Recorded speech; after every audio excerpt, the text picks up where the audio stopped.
어버이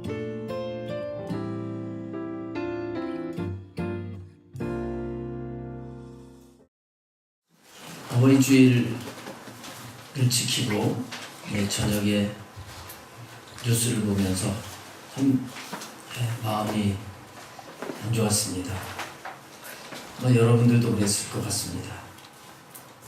어버이날이며 어버이 주일인데 두 남매가 자기 아버지를 끔찍하게 살해를 하는 이런 사건이 일어나게 됐습니다. 이거 자체도 참 안타까운 일이지만 더 안타까운 것은 그 딸은 전에 교회에서 전도사 사역을 했던 사람이라는 겁니다. 이것이 뉴스에 그대로 보도되고 신문에도 또 의료신문에도 나왔습니다. 정말 안타까운 일이지요. 우리가 이런 것을 보면서 어떻게 해석을 해야 될까요? 우리가 살고 있는 이 시대는 정말 우리 자신을 지키기가 힘든 시대인 걸 알아야 됩니다. 악한 원수마귀는 우리 믿는 자들을 넘어뜨리기 위해서 우리 믿는 자들의 마음과 생각을 혼란하게 만들고 우리로 하여금 세상에서 더럽혀지게 만들고 온갖 우리 육신의 이 속성을 따라서 시기하고 질투하고 싸우고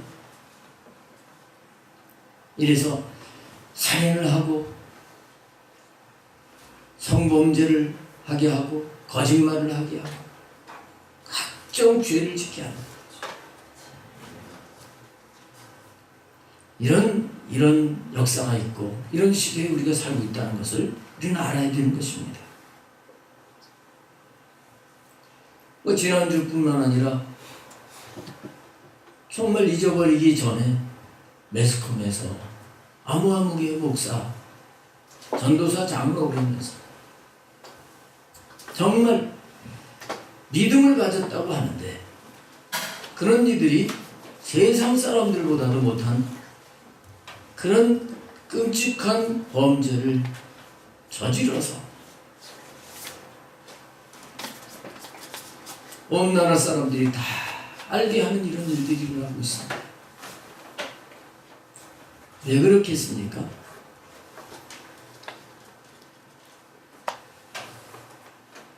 그들이 믿음을 가졌다고 하지만 거듭나지 못한 그런 자들이 있을 겁니다. 그런데 거듭났다고 할지라도 성령을 받지 못한 사람들일 겁니다. 과거에 나는 성령을 받았다 하지만 지금 그 성령 충만한 가운데 성령님으로 살지 못하는 그런 이들이라고 하면 정말 우리 모두의 마음을 아프게 하는 그런 삶을 살 수밖에 없다고 하는 것을 저는 말씀드리고 싶습니다. 사탄은 믿는 자라고 할지라도 미혹해서 우리로 하여금 물질의 노예가 되고 욕망의 노예가 돼서 하나님 백성하고는 전혀 관계가 없는 그런 삶을 살게 만드는 거예요. 그래서 하나님께서는 예수님이 오셔서 십자가에 죽으시고 부활하시고 승천하신 후에 성령을 보내주시겠다고 약속을 하시고 지금 이 시대에도 성령 충만을 받으라고 말씀하시는 것을 알아야 돼요. 우리가 하나님의 자녀라고 할지라도 정말 성령님의 다스림을 받지 않으면 성령님의 능력으로 살지 않으면 우리는 악한 사탄의 괴계를 이길 수가 없고요. 나도 모르는 사이에 미혹이 돼서 넘어질 수밖에 없는 것을 깨달아야 될 줄로 믿습니다. 일본의 유명한 신학자인 우찌무라 간조가 이런 말을 했습니다. 성령을 받지 못한 기독교인처럼 불쌍한 사람은 없다. 왜냐하면 그는 세상의 것을 가지지 못했을 뿐만 아니라 하늘나라의 것도 가지지 못했기 때문이다. 세상이 그를 없인 역에도 그는 세상을 이길 힘이 없으며 깨끗하게 되기를 원하지만 그는 깨끗하게 될 수가 없다. 그는 성령을 받아야 된다. 그렇지 않으면 그는 불신자보다 못한 사람이 될 것이다.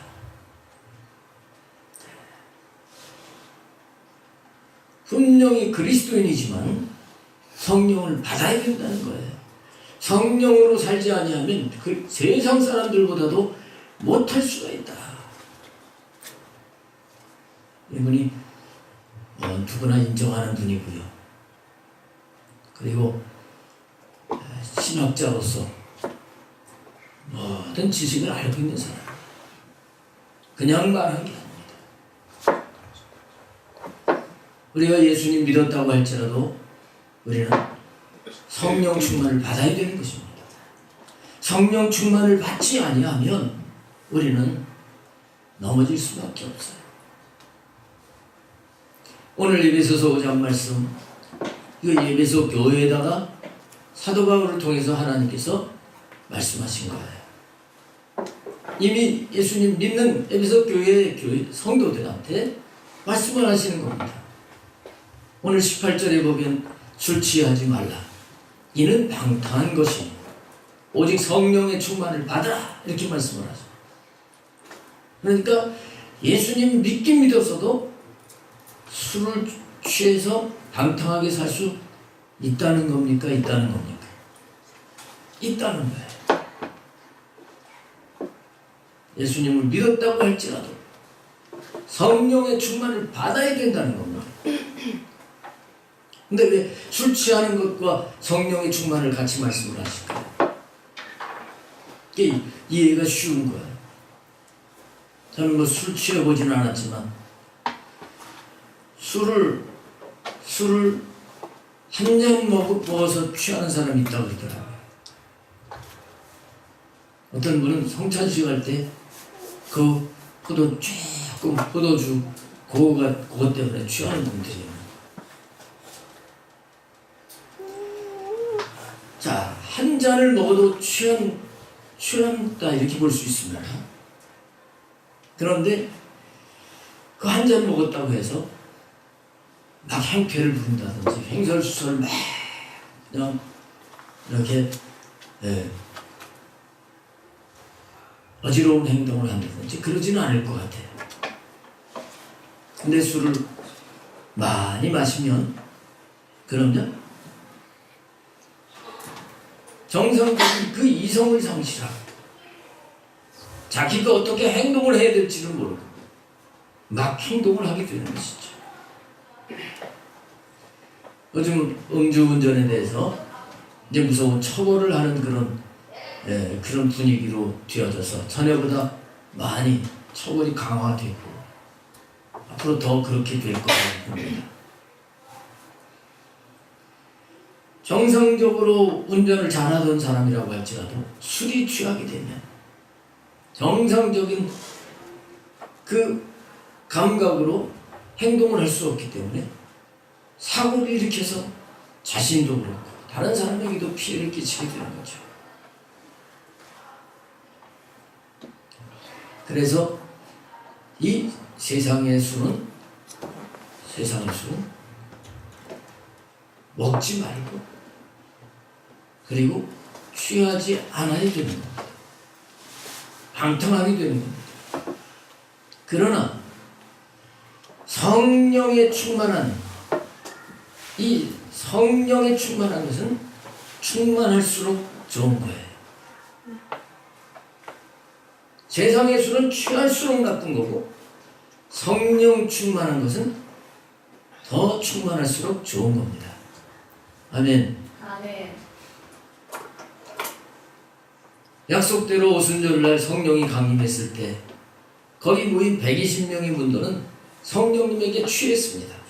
그래서 막 기쁨이 넘쳐서 막 기도하고 찬양하고 야한 법석이 났습니다. 그때 하도 시끄러우니까 거기 이제 예루살렘에 왔던 여러 사람들이, 각 나라 사람들이 구경을 하러 왔어요. 와서 구경을 해보니까 이 사람들이 술이 취해가지고 막 술주정하는 것 같았습니다. 그래서 너희들 아직 대낮인데 이렇게 술 취해가지고 이렇게 야단하냐, 이럴 때 베드로 사도가 딱 앞에 나서서 우리가 술에 취한 게 아니라 성령 충만을 받았다. 할렐루야. 아멘. 성령 충만을 받은 거예요. 오늘 성령 강림절에 하나님은 우리에게 말씀하십니다. 술 취하지 말라. 이는 방탕한 것이니 오직 성령의 충만함을 받으라 말씀을 하십니다. 이 성령의 충만함 속에 살지 아니하면 우리는 영적 전쟁에서 승리할 수 없습니다. 마태복음 4장에 보면 예수님께서 40일 금식 기도를 하고 광야에서 사탄에게 시험을 받으십니다. 근데 예수님께서 그 시험을 이기셨죠? 우리가 놓쳐서는 안 되는 것이 있는데 예수님이 말씀을 이기셨다. 이것만 알면 안 됩니다.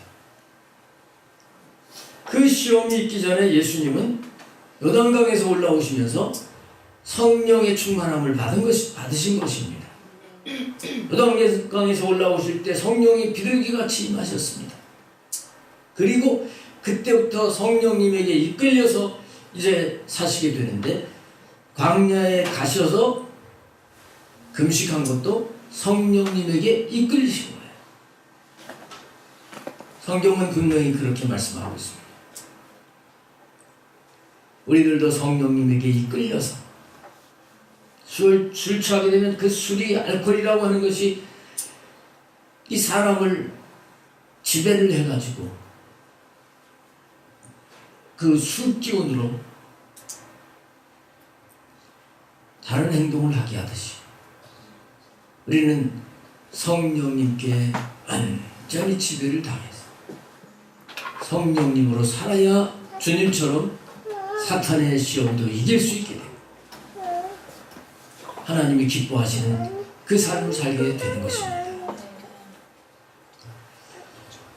오늘 이제 이 에베소서 5장에 있는 이 말씀을 통해서 왜 우리가 성령의 충만을 받아야 될까?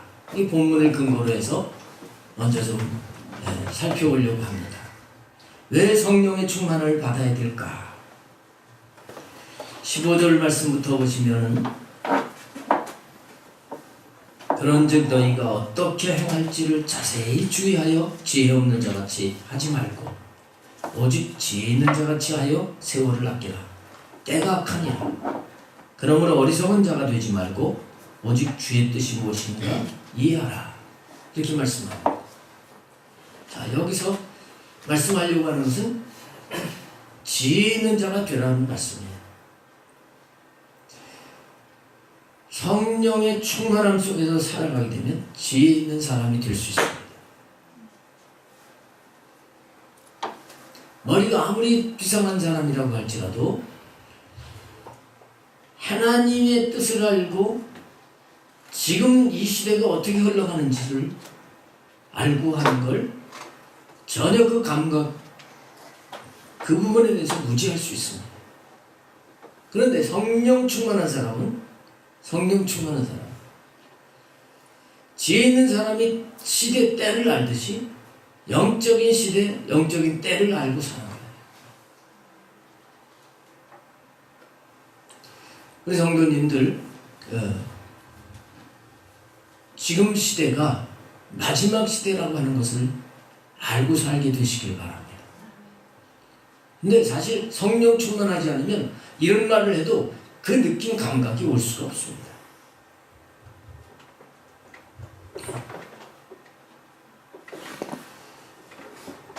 우리 성도님들 가운데 데이비드 차가 쓴 마지막 시대, 그 책을 읽어본 분들이 계실 겁니다. 그 책에서뿐만 아니라 많은 하나님의 사람들이 지금 이 시대는 마지막 시대인 것을 경고를 하고 있습니다. 언제서부터 마지막 시대 그렇게 말을 합니까? 그럴지 몰라도 예수님 오시면서 말세라고 말씀을 하셨지만 지금 엄청나게 성경에서 말씀하는 마지막 시대의 징조들이 더 진척이 되고 있는 것을 우리가 알아야 됩니다. 근데 성령 충만하지 않으면 이거를 몰라요. 지금 때를 분별을 못하는 거예요.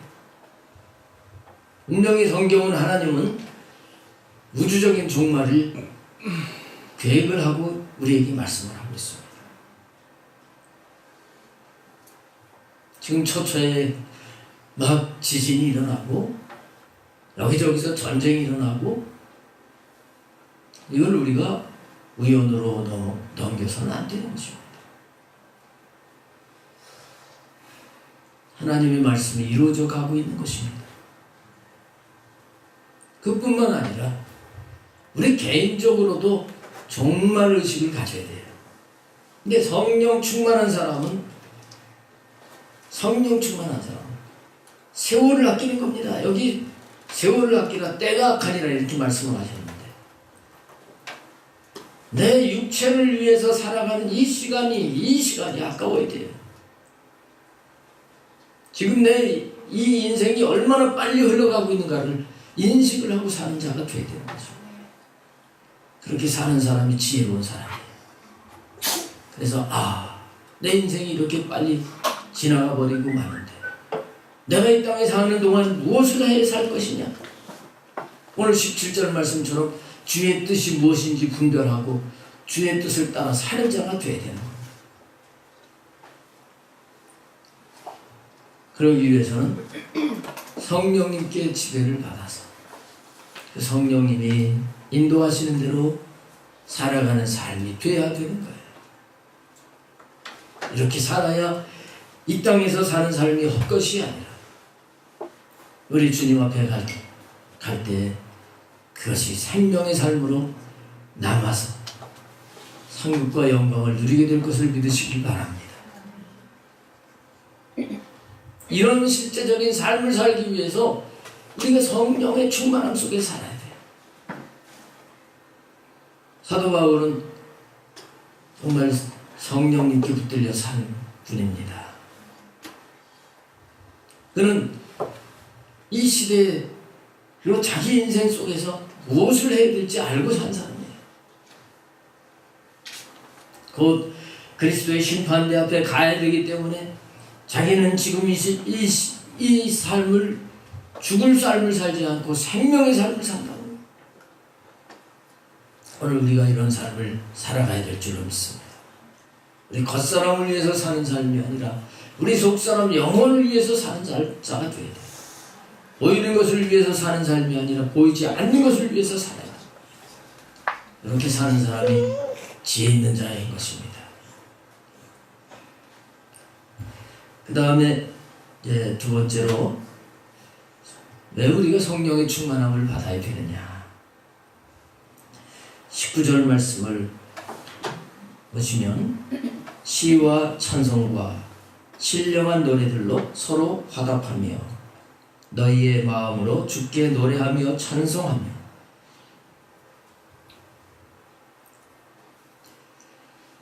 자, 성령 충만을 받으라 하는 말씀에 이어서 이 말씀을 하시고 있습니다.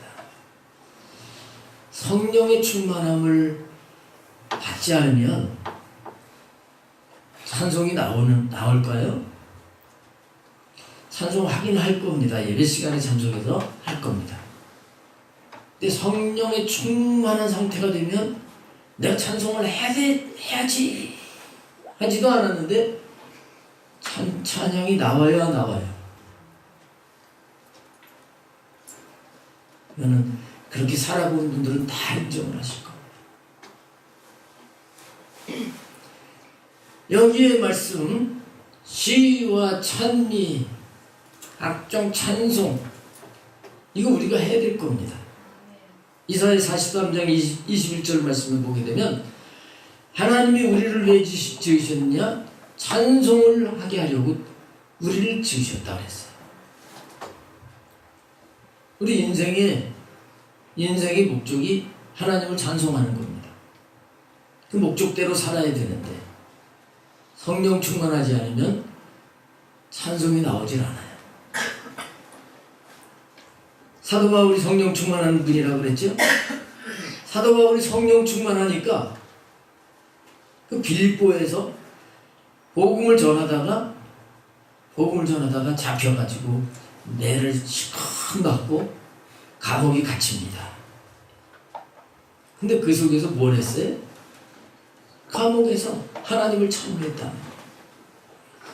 성령 충만해야 찬송이 나오는 거예요. 그래서 우리 인생의 본분을 따라 살기 위해서 우리 성령 충만을 받아야 되는 겁니다. 그 다음 절을 보시면 범사에 우리 주 예수 그리스도의 이름으로 항상 아버지 하나님께 감사하며, 범사에 감사. 이거 모르는 분은 안 계실 거예요. 범사에 감사하라. 이는 그리스도 예수 안에서 너희를 향한 하나님의 뜻이니라. 데살로니가전서 5장 18절. 아무리 암송을 해도 생활 속에서 내가 원하는 대로 환경이 주어지지 않을 때 감사하기가 쉽지 않습니다. 하나님의 뜻대로 감사하기 원하면 성령 충만을 받아야 되는 겁니다. 성령 충만하지 않으면 원망이 나오고 불평이 나와요. 성령이 충만하면 하나님이 나를 훈련시키시네. 감사합니다. 어려움 속에서도 이렇게 하면서 이기는 자가 되는 것입니다. 할렐루야. 그 다음에 마지막 절에 뭐라고 하시죠? 그리스도를 경외함으로 피차 복종하라. 우리가 성령 충만하지 않으면 이 말씀도 지킬 수가 없어요. 그리스도를 경외함으로. 하나님은 우리가 늘 주님을 경외하고 살기를 원하시는 겁니다. 주님을 바라보며 주님을 의식하며 주님을 두려워하면서도 너무너무 주님이 좋아서 그 주님 보시는 앞에서 살아가는 삶이 경외하는 삶이에요. 요한계시록 말씀해 보게 되면 이런 자들, 주님을 경외하는 자들은 승리할 것을 말씀했어요. 우리가 이 주님을 경외하고 살면 승리합니다. 주님을 놓치기 때문에 패배하는 겁니다. 그런가 하면 신명기 말씀을 보게 되면 하나님을 경외하는 자들에게는 하나님이 복을 누리게 하신다고 하셔요. 하나님을 경외하는 사람은 왜 복을 누리느냐? 하나님을 경외하면 하나님 말씀대로 살게 돼요.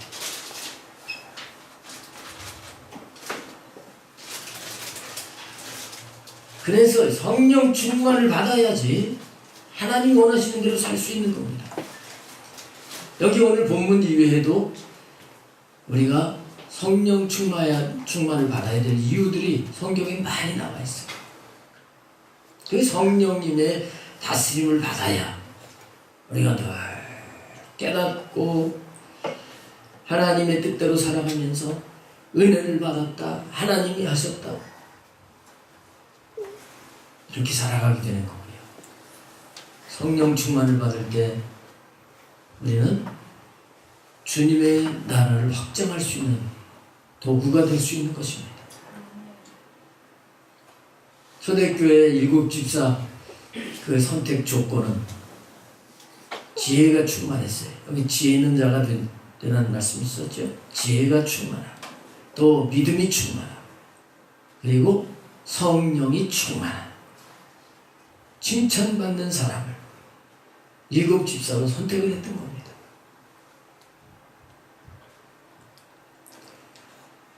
우리는 반드시 성령 충만을 받아야 될 줄로 믿습니다. 그러면 어떻게 해야 성령 충만을 받을까? 어떻게 하면 성령 충만을 받을까?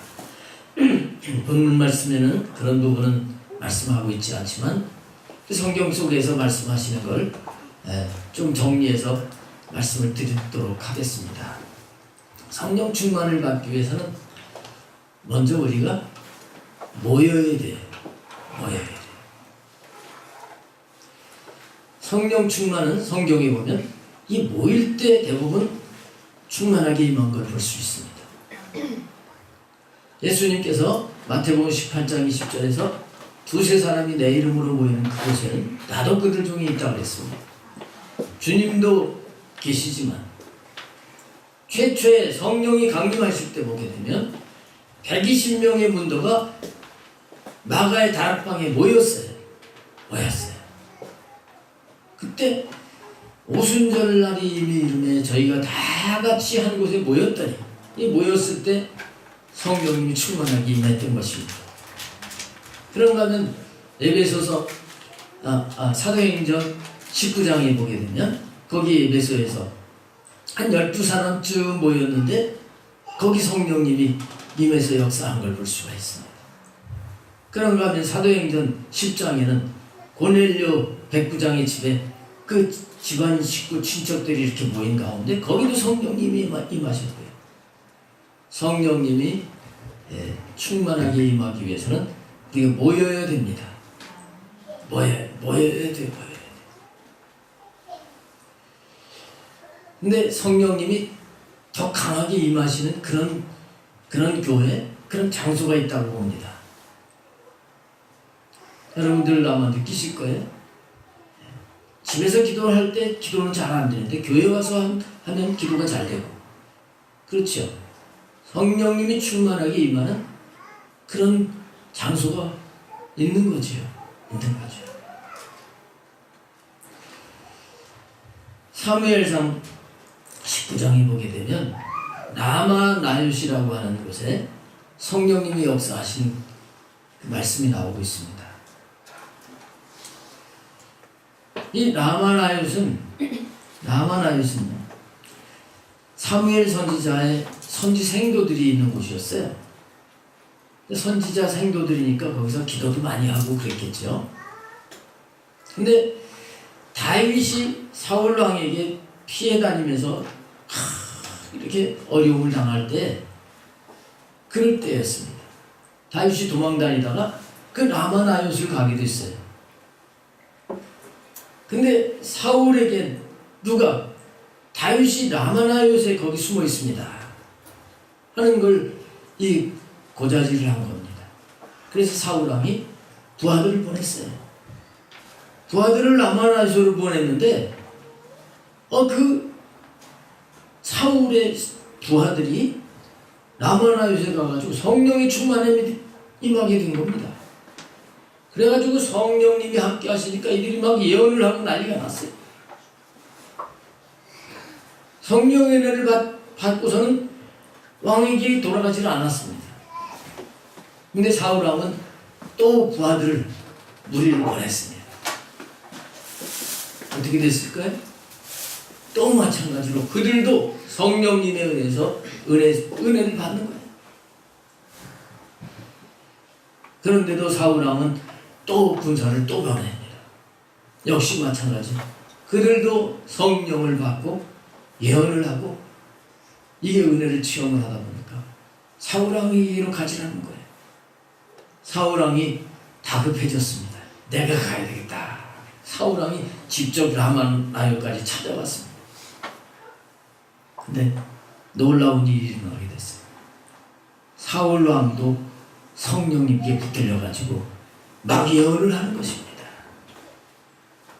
그래서 속담이 다 생겨서 사울 왕도 예언자에 속하냐. 자, 이 말씀을 보면서 저는 우리 교회가 라마나역 같이 되면 좋겠다. 그런 마음을 갖습니다. 그냥 우리 교회 그냥 핍박하는 사람 누구라도 오기만 하면 전부 그냥 성령의 충만함이 돼가지고 변화되는 그런 교회가 되기를 소원합니다. 여러분들 그걸 위해서 또 기도해 주시기를 바라겠습니다. 그 다음에 이제 성령이 충만하기 위해서는 기도해야 되는 거예요. 기도할 때 임하는 거예요. 이건 잘 하실 겁니다. 주님의 약속이에요. 누가복음 11장 13절에 보면 구하라 찾으라 문을 두드리라. 간절히 기도할 때 너희 천국께서 성령을 주시지 않겠느냐 이렇게 말씀하셨습니다. 기도해야 됩니다. 최초의 성령 강림도 기도했습니다. 열흘 동안 전혀 기도에 힘썼습니다. 기도하는 그 기도 시간에 성령님이 강림하신 거예요. 오늘 우리가 성령을 받았다고 할지라도 기도하지 않으면 충만할 수가 없습니다. 우리가 쉬지 않고 기도하면 성령님이 쉬지 않고 우리와 함께 하시고 역사하십니다. 우리가 강하게 기도하면 성령님이 강하게 역사하실 줄 믿습니다. 성령님은 우리의 기도와 함께 역사하시는 분이에요. 그 다음에 성령 충만을 잃기 위해서는 회개해야 된다고 하는 것 우리가 잊지 말아야 되겠습니다. 사도행전 2장 38절에 너희가 회개하여 각각 예수 그리스도의 이름으로 세례를 받고 죄 사함을 얻으라 그리하면 성령을 선물로 받으리니 분명히 이렇게 약속하고 계십니다. 우리가 성령님 받기만 원하면 안 됩니다. 그분은 거룩한 영이기 때문에 우리가 성령님을 근심하게 해서는 안 됩니다. 성령님을 근심하게 해드리면 성령 충만할 수가 없습니다. 늘 깨어서 죄와 악을 버리는 그런 자세를 가질 때 성령님이 우리와 함께 하시는 겁니다. 우리나라의 대부흥운동이 1907년에 저 평양에서 일어나게 됐습니다. 그 평양에서 부흥운동이 일어나게 됐는데 그 동기는 바로 하디 선교사를 중심으로 일어나게 됐어요. 이 하디 선교사는 평양과 원산을 오가면서 복음을 전하는 이런 선교를 했는데 회개운동을 했던 겁니다. 회개운동을 일으키니까 성령님이 막 역사를 하십니다. 그 후에 장대현 교회 길선주 목사님이 목회를 하고 계셨는데 이 길선주 목사님이 예배 시간에 공개적으로 자백하면서 회개를 하게 됐습니다. 그때 모든 성도들이 다 나도 죄인입니다 하면서 막 울면서 회개를 했어요. 그때 평양이 확 뒤집어져서 성령님이 역사하셔서 큰 붕괴 운동이 일어났던 것이 우리 한국 기독교 역사에 기록이 되어 있습니다. 오늘 우리가 회개해야 성령님이 역사하십니다. 그 다음에 성령님은 말씀을 들을 때 임하시는 분이에요. 말씀을 들을 때 임하시는 분입니다. 사도행전 10장에 베드로가 고넬료 집에 갔습니다. 성령님이 말씀하시는 대로 순종해서 베드로 집에 갔습니다. 거기에 모여있는 사람들에게 베드로가 설교를 합니다. 근데 설교를 할 때 그 시간에 거기 말씀을 듣는 사람들에게 성령님이 임했어요. 그 사도행전 11장 넘어가서 보게 되면 우리가 받을 때 그 성령님을 베드로가 설교할 때 그들이 받았다는 걸 확인해서 말씀하고 있습니다. 말씀을 들을 때 성령님은 분명히 역사하시는 것입니다. 그래서 오늘날도 예배를 드리면서 이 설교 시간을 통해서 말씀을 듣는 걸 중요하게 생각을 해야 돼요. 이 설교 시간을 통해서 하나님은 분명히 말씀하시는 것을 여러분들이 믿으시길 바랍니다. 하나님의 말씀을 영이요 생명으로 받아들입니다. 성령님이 우리 가운데 역사하셔서 성령님이 함께 하시는 것을 우리가 체험을 하게 되는 것이에요. 그래서 하나님의 말씀을 통해서 우리는 성령 충만을 받는 것입니다. 설교 중에 그래서 예수님을 믿지 않는 사람도 믿어지게 되고요. 거듭남의 역사가 나타납니다. 설교 중에 성령을 받는 역사도 일어나게, 설교 중에 병자가 낫는 역사도 일어나게 됩니다. 다 성령님이 하시는 거예요. 말씀을 사모하고 들을 수 있게 되시길 바랍니다. 말씀을 들을 때는 믿음으로 들어야 돼요. 믿음을 가지고 말씀을 들을 때 성령님이 역사하시는 것입니다. 말씀을 들을 때는 아멘으로 화답을 하면서 들을 때 하나님께 영광을 돌리게 되는 것입니다. 말씀을 들을 때 비판하려고 하는 자세, 그리고 의심하는 자세를 가지면 성령님의 은혜를 받을 수가 없어요. 순수한 마음을 가지고 베드로 인간이 고넬료 집에 갔지만 거기 모인 사람들은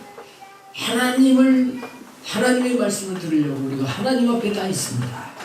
이런 자세를 가졌을 때 베드로의 설교를 통해서 그들이 성령을 받았던 것입니다. 그리고 우리는 말씀을 들을 때도 성령을 받지만 순종하면 더 성령 충만함 속에 살아갈 수 있어요. 사도행전 5장 32절의 말씀입니다. 우리가 순종할 때 성령을 받았다. 분명히 이렇게 증거하고 있습니다. 자, 그 다음에 이 성령 충만은 안수를 통해서 또 받기도 한다 하는 것도 여러분 아실 것입니다. 사도행전 19장 6절에 보게 되면 사도 바울이 에베소에 갔습니다. 근데 그들이 성령에 대해서 전혀 몰랐어요. 그들에게 먼저 말씀을 전합니다. 그리고 그들에게 안수를 할 때 성령이 충만하게 임하면서 방언도 하고 예언도 하고 성령님의 은사를 그 시간 경험을 하는 역사가 일어나게 됐습니다. 이 안수는 안수자에게 함께 하시는 성령님이 마치 이 전기가 이렇게 퍼져나가듯이 성령님의 역사가 안수를 받는 자에게 흘러가는 그런 부분이 있는 겁니다. 여러분, 누가 이 전기에 감전돼 가지고 지금 막 고통을 받을 때 그냥 막 만지면 안 됩니다. 나에게 전기가 이렇게 연결이 되어 가지고 나에게도 전기가 감전이 되는 거예요. 장갑을 낀다든지 아니면 옷을 입은 그 부분을 밀쳐가지고 빨리 그 전기선에서 떨어뜨려 줘야지. 그냥 손을 잡으면 나도 바로 감전이 되는 거예요. 이것처럼 성령 충만한 사람이 기도할 때 성령님의 역사가 이렇게 전이되는 성령이 있어요. 그래서 안수를 무시하면 안 됩니다. 하지만 조심해야 되는데 아무에게나 막 안수 받으면 영이 혼탁하고 이런 사람에게 안수를 받으면 그냥 흘러서 그 영향을 받을 수 있기 때문에 막 안수를 받아서는 안 된다고 하는 걸 알아야 됩니다. 그 다음에 마지막으로 성령 충만은 찬송을 통해서 임한다 하는 걸 우리가 알아야 되겠어요. 찬송을 통해서 분명히 성령 충만을 임하게 됩니다.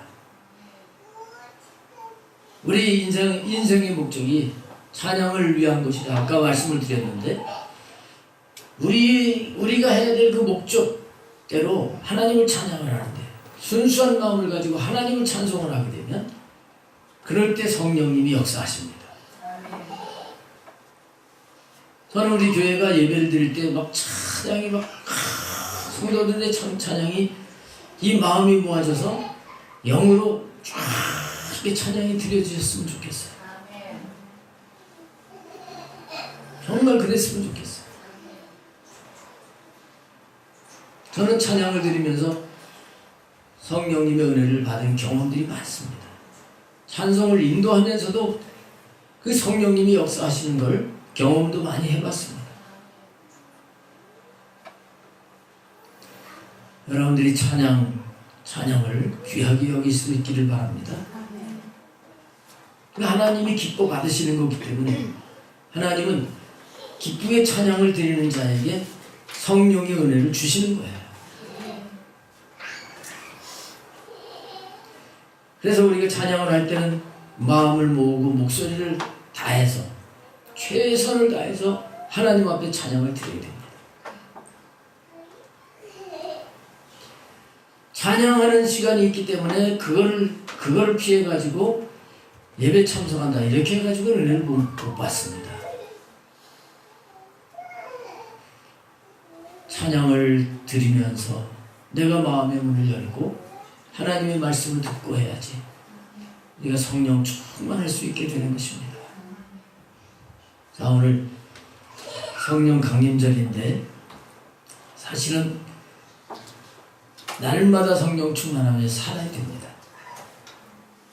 그렇게 살지 못하기 때문에 성령 강림하신 것을 이렇게 기념을 하면서 성령 강림 절기를 만들어서 우리가 지키는데 구약 성경의 근거는 바로 오순절이죠. 오순절기, 그 절기를 우리가 지키는 겁니다. 우리는 오늘만 성령 충만이 아니라 오늘 말씀하신 대로 술 취하지 말라 이는 방탕한 것이 오직 성령의 충만을 받으라. 주님의 명령인 이 성령 충만을 받아서 살아가는 자가 되어야 되겠습니다. 정말 우리 다 그래서 성령님께 붙들리기를 사모해야 돼요. 성령님의 다스림을 받기를 사모해야 됩니다. 이렇게 살기만 하면 분명히 우리 삶에 성령님의 놀라우신 역사를 통해서 승리하게 되고 또 더 하나님 앞에 찬양을 하게 되고 우리 삶이 승리하며 복되고 성공하는 이런 삶이 이어지게 하실 줄 믿습니다. 할렐루야. 기도하시겠습니다.